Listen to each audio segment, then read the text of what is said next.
So we'll start with the concept of spheres that are used in the Earth science, and like the hydrosphere, atmosphere, etc. To go to the concept that Peter had developed of the technosphere. So we adopt this concept, and I think it's a very nice framework to have a global view of all the various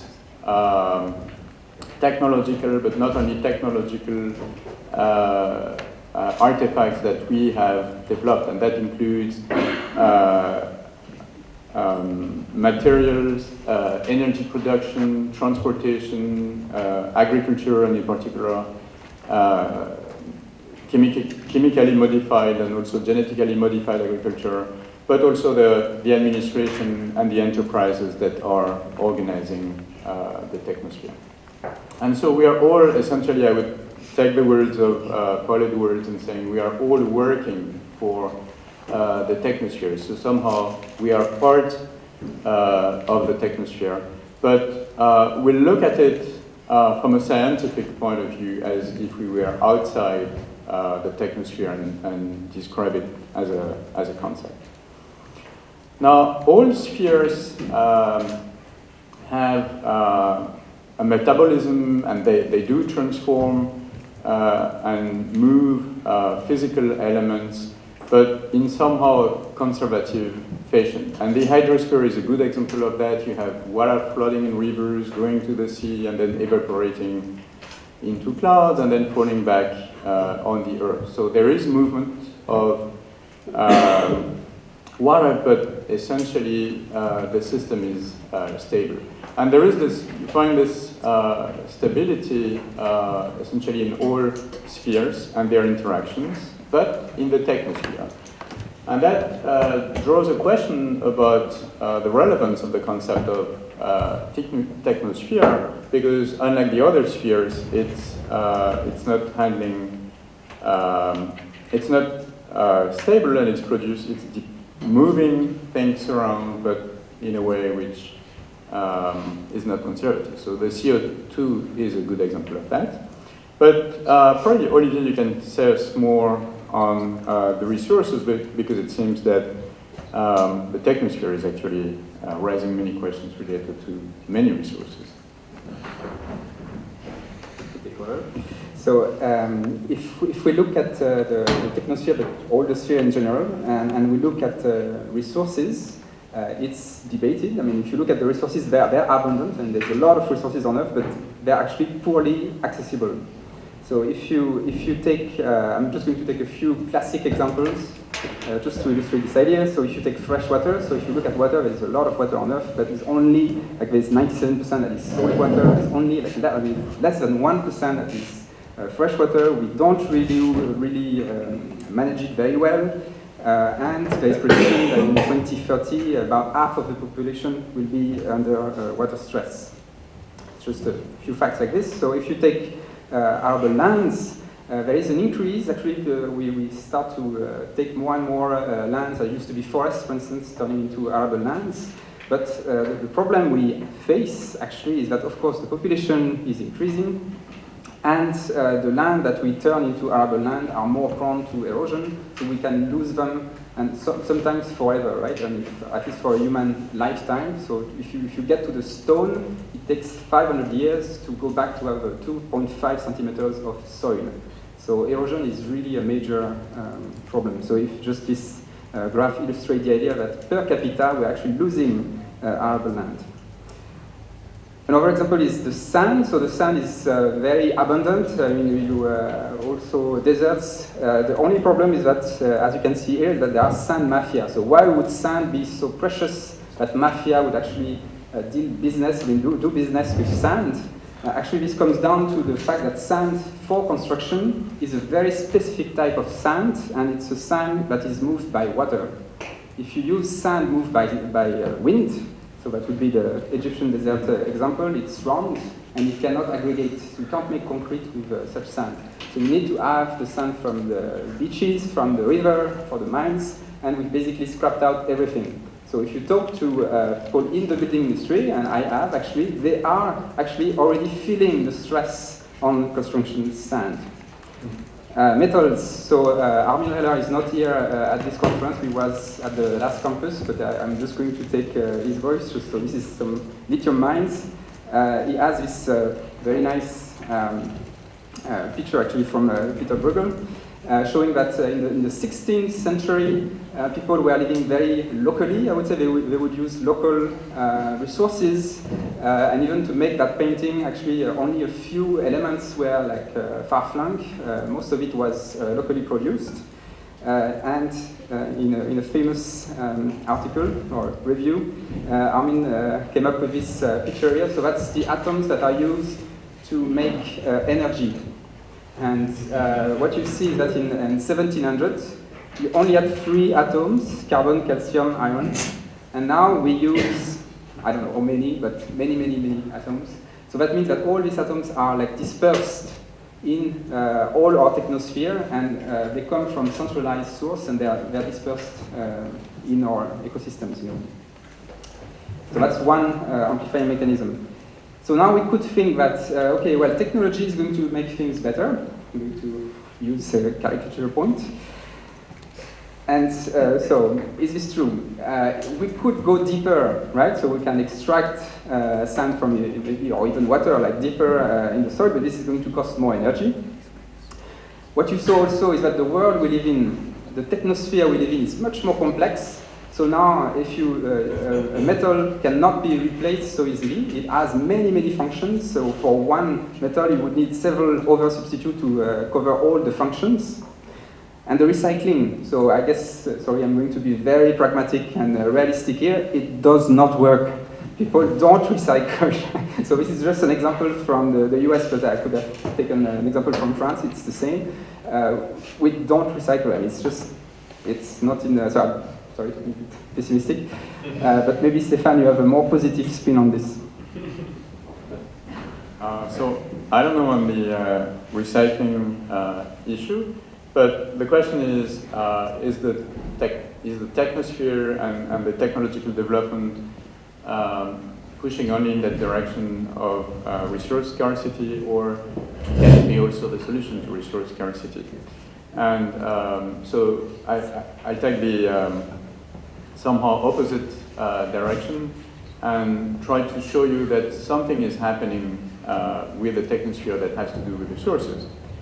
And the first point is a move, or the beginning of a move in the consumption policy and habits between the 20th century and the 21st century, and the emergence of sharing capacity and instead of having proprietary access to resources, sharing these resources.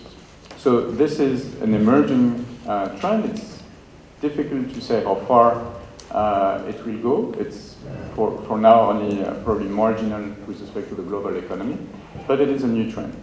Now, something which is probably very profound is the transformation of our society from a vertical structure, vertical organization to a horizontal organization. And this is really taking shape with all the smart technology that we have, and the capacity to intermediate between people and services, people and goods, that develops a horizontal world. And I think this is really an issue which is extremely important, and we will put emphasis on this question of horizontalization. One aspect of it is the definition or the introduction of the new notion of trust. We have trust in our societies which is vertical, which is based on the institutions or the companies that make our produce our services or our goods, and in which we trust, for part. But globally we trust them, and there are vertical control mechanisms to ensure that they are trustable.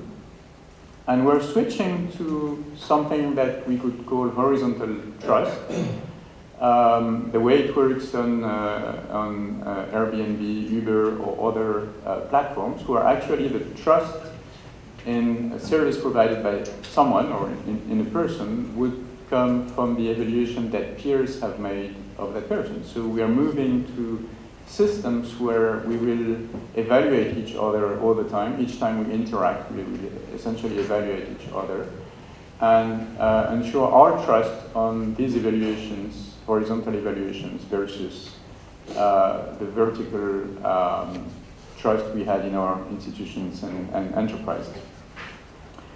Now, so this is, in my opinion, a very deep phenomenon that will have many consequences. In particular, it leads to very different structure of the world, which essentially is much more complex. So we're essentially moving towards complex systems with different layers and local interactions at on low layers that impact on higher layers. But I guess this is something that you know from biology. This is a phenomenon that has been studied by biologists. So I give the floor back to Olivier. Scenography here. So indeed, of course, the technosphere is very different from the biosphere. But there are some interesting parallels, and actually comes, I guess it starts even with the actual history of biology. So biology, I mean, if you were able to talk to biologists 200 years ago, they would think of biological organism as a very hierarchical organism, and it's the same for evolution. So this is like 1879 tree of life, with the man standing on the throne, and all the other species below, some mollusks and insects here and there, really below, very vertical. And this is actually last week published Tree of Life. And so the humans would be one little pixel in the, not even a pixel, actually a fragment of a pixel in the back, in the green zone there. The rest is bacteria. And this is archaebacteria, so like plants, animals, fungi, just this green zone in that corner here. So we're switching from a 1D object, a vertical object, to a 2D map, very horizontal. All of these species have evolved, I mean, are evolving together today at the same rate, in a way. So this is in time, but biologists more and more look at populations or organisms themselves as complex systems. And I guess because we've been all to different seminars, I just want to make it crystal clear what is a complex system. So just to a point of definition. A complex system is a set of entities that interact according to simple local rules. That's what is a complex system. So in that sense, it's perfectly suited for a structure without a leader that are very horizontal. I just want to make it even more crystal clear. Complex is not complicated. So if you take a clock, for instance, this is a complicated system. So there's one person, one brain actually who designed the temporalities in that system, the structures, the physical interactions of the elements. All this is designed by one person, or like a group of persons. Whereas if you take an ant colony, it looks as complicated as a clock. So this is like if you put resin in an ant farm, you get this kind of structure. So it's as complicated as a clock.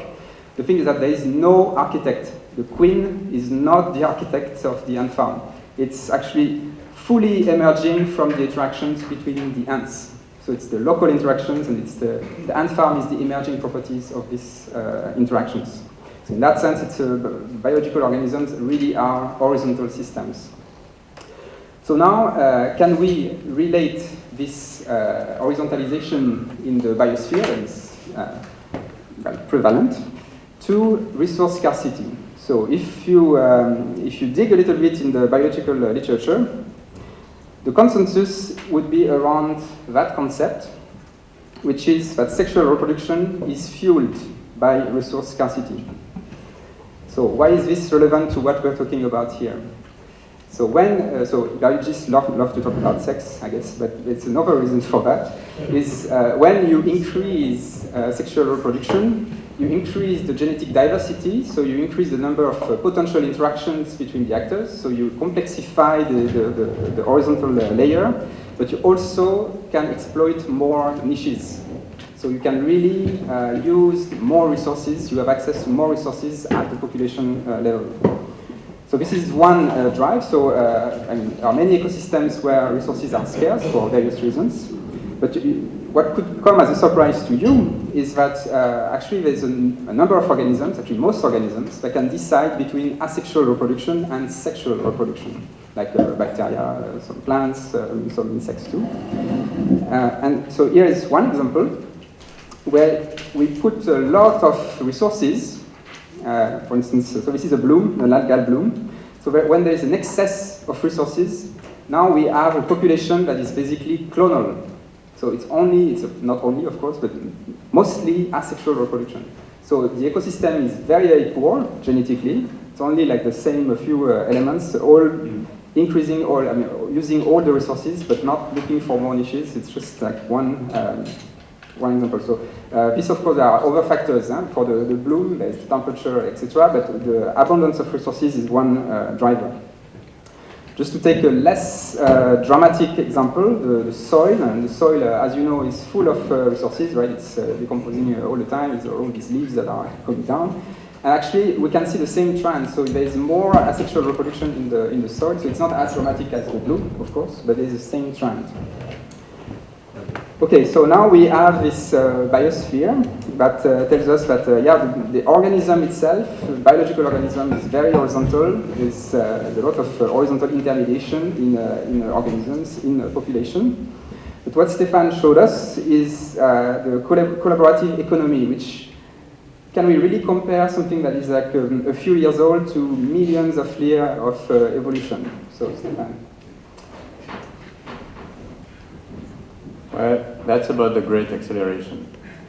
It will only take us a few years to achieve what biology did in millions of years. So, more seriously, so we see many systems now replacing old systems, many online systems, online encyclopedia, online transportation services, and so many examples of activities that we now access from our smart devices, and that for part did not exist before, like the search engine, and for part existed before, like Uber services versus taxi services that actually would replace services from the past, the way to find a car for transportation.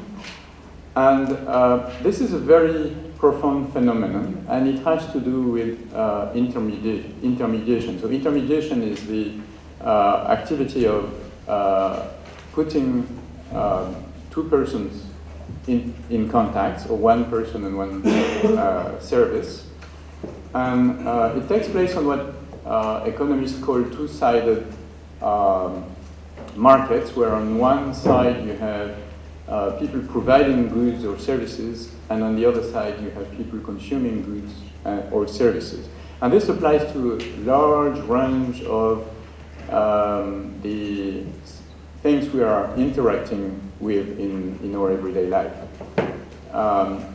So that emerged with essentially the banking system, with people putting their savings in the banks in hope for a return, and investors who would use that money for their investments.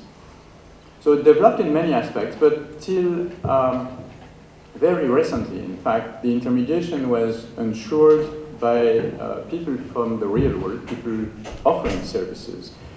So the education system, for instance, intermediates between students and teachers, essentially, but essentially that intermediation is ensured by the system of education and the people providing education.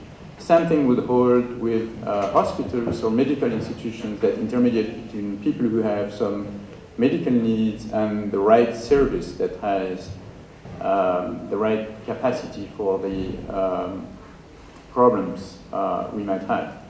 Now, with the data that is created today, and it's been strongly exploding for the last 15, 20 years.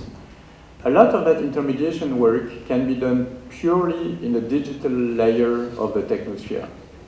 So intermediating between a passenger and a driver can be done purely on data in the digital layer of the technosphere. So it has many consequences. The first consequence is that the people who were intermediating in the physical world, for instance the taxi companies, their business model is collapsing. So somehow they have no real reason to exist anymore, and the drivers can just connect directly to the platform. Many consequences of that. One of them is that it redefines employee-employer relationship wherever it applies, and that seems to be a trend that will apply to many of our jobs. Another consequence is that global players can intermediate on the global earth. They don't have to be a player in the place where this intermediation takes place. So they have no physical existence, essentially, in the place where they intermediate. Another very important consequence is that once you have data, once you collect data for a service, you could use this data for something else. And most of these services, their most important impact on society is not where they offer the service. It's on their externalities. Let's take the example of the search engine. The search engine is offered to you for free. When it started, it completely modified our access to knowledge, but it didn't really modify the whole industry. I mean, not immediately, the whole knowledge industry. But the ad industry collapsed and was completely reorganized on a completely different models where it's actually controlled, fully controlled and fully reinvented in the way it works, with auctions on words and etc. And so what is interesting in that example is to see that you collect data for a service, but then where you have the greatest impact is for something completely different. And very often it is hard to predict on what you're going to have impact. And this is something we need to keep in mind if we work on evil apps. They are evil, maybe not. There might be very nice apps that have evil externalities. So this is something we keep in mind. We should keep in mind. Now, when I discussed with Olivier, he was kind of saying, well, this is all city activity, and the Earth's surface is also cultivated area, lands, and etc. Well, same thing. Essentially, the cultivated area will also be intermediated by platforms. And in fact, in the US, about half of the surface with corn and soya is now intermediated by a platform. So what the platform does is it provides information to farmers on when to water or when to use pesticides. But it also collects data from the farmers because it has actually sensors on the fields, on all the parcels. So it combines global data with local data. This is exactly what a search engine does. It combines global data with local data, your search queries. And so it offers short-term services like how much water you should use today and how much pesticides, but it also offers long-term services, which is given the climate models that we have and the predictions that we can make and the changes that occur, what crops or what seeds should be used next year. So there is a company that was founded by people who previously worked at Google, the Climate Corporation, that offers those services, and that company was bought 3 years ago by a very important player of the Technosphere that we all know and all. I mean, that is the Monsanto company. So they hold the data, the seed, and the DNA. Okay, so all this is taking place without being physically present where the interaction takes place. But there is a physical infrastructure, of course. And that physical infrastructure is formed by the communication channels for the data, as well as the data centers where the data is stored and transformed.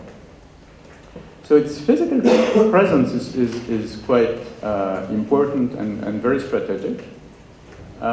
Its energy consumption is increasing and not negligible, as Aurit was mentioning in her presentation. And from a capitalistic point of view, it's becoming extremely important. And if you look at the top capitalization in the world 5 years ago and now, 5 years ago, you would find essentially crude oil industry. Crude oil industry would represent half of the top caps. Well, now it is data industry, and essentially not only data industry, but intermediation industry that represents half of the top 10 capitalization, and the top positions are not anymore crude oil, but they are intermediation industry. So this is a remarkable phenomenon, 5 years. So that goes very fast. Now there is another remark that you can make while looking at that picture. There were different industries 5 years ago. There were also different countries making it in the top 5. This is not the case anymore. Okay, that's it. So we end up with something which becomes very complex, as Olivier was mentioning it, complex systems, so local interactions that result into global phenomena. The link between the local interaction and the global phenomenon is something which is difficult to capture, particularly if we are creating now the local links. We don't exactly know what global impact they will have. And a lot of our interactions are thus controlled by algorithms, which led us to coin the word Algocene, but we're not criticizing the Anthropocene, but it's just as a question. And there is concern about how much control we have over our own life today. Are we completely controlled by the Algocene? And when I was talking to Olivier, actually, I mean, I believe we had much more control before, but after talking with him, I'm not completely sure anymore. I guess one of the reasons we're all here is with the Technosphere and the Anthropocene. One question, underlying question, is what's happening to us? And I guess the one answer would be that actually we're fusing with this Technosphere to an extent that's probably unprecedented, but actually is not so recent. So this is another rendering, let's say, of bacteria again in our body. So you might know that we have more bacteria in our body than human cells. So we are very deeply, we are ourselves aquariums for bacteria. So we have a long history and a life of interactions with our environment via these bacteria. So this is just another rendering. So that's all the species you're carrying with you. And of course, all these species are also in some ways products of the Technosphere. So you have the Technosphere not in your computer, but actually in your stomach and intestine. So in a bit more less provocative way, the Technosphere has been around for a while, and we can have an approach either we can be worried about it, or we can just accept that actually it's there and we're fused to it. So I guess the lady on the left seems a bit worried, but the one on the right is actually properly embracing the Technosphere fusion. So this actually comes down to an old concept called niche construction, which means that when you look at an organism, any organism, a human or any organism, you cannot really dissociate the organism from its habitat. And so at some point we don't know if we built a house or added the habitat, or if it's the habitat that is actually building us. And this is really like this transfer. So this is just one picture from a restaurant in an airport. You probably saw that a few times now. So on the tables, there are iPads everywhere. So it's like this, in case you didn't have your tool. But actually what you see on this picture is that the Technosphere is here for you. You have your habitat, your screens, but actually people are not even looking because they already have their smartphone. So with that, I'll leave it to Stéphane to conclude. So I don't know where he took that picture from. That last picture. Google, yeah. Might come from a movie. So indeed, the question is, and this leads us to AI, but the question is, are we controlling the Technosphere? So Peter Hack says, well, nobody's really controlling the Technosphere. You can't even unplug your fridge that the Google is giving. So you cannot get out of the Technosphere. There is no way you can be outside the Technosphere. But we still have the feeling we are somehow controlling the Technosphere, and it's been built by humans and it's controlled by humans. And of course, it's been a topic in science fiction that the machines could actually take the control. And in 2001, Space Odyssey, there is this the high computer that abstracts from or is trying to take its own decision against humans. And there is a big debate now taking place on AI.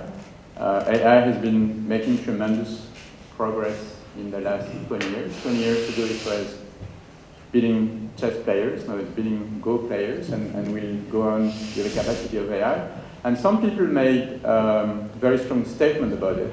There is a real concern. So Stephen Hawking in particular said that it could be the biggest event in human history, the biggest invention in human history, but the first of that type, but maybe the last as well. And so various people, Bill Gates, Elon Musk, and various important players in that industry say, well, we have now to think about the way we develop AI. So for now, till now, AI programs are constructed to do a specific task, like playing chess or playing Go or driving a car. And there is nothing for now that would be a general purpose AI program, but it's unclear if we are able to make that. But if we are able to make that, then the consequences might be drastic. And then go back to sexual issues, because this is an issue of biology. So that was a statement made a few years ago, so I stop on that.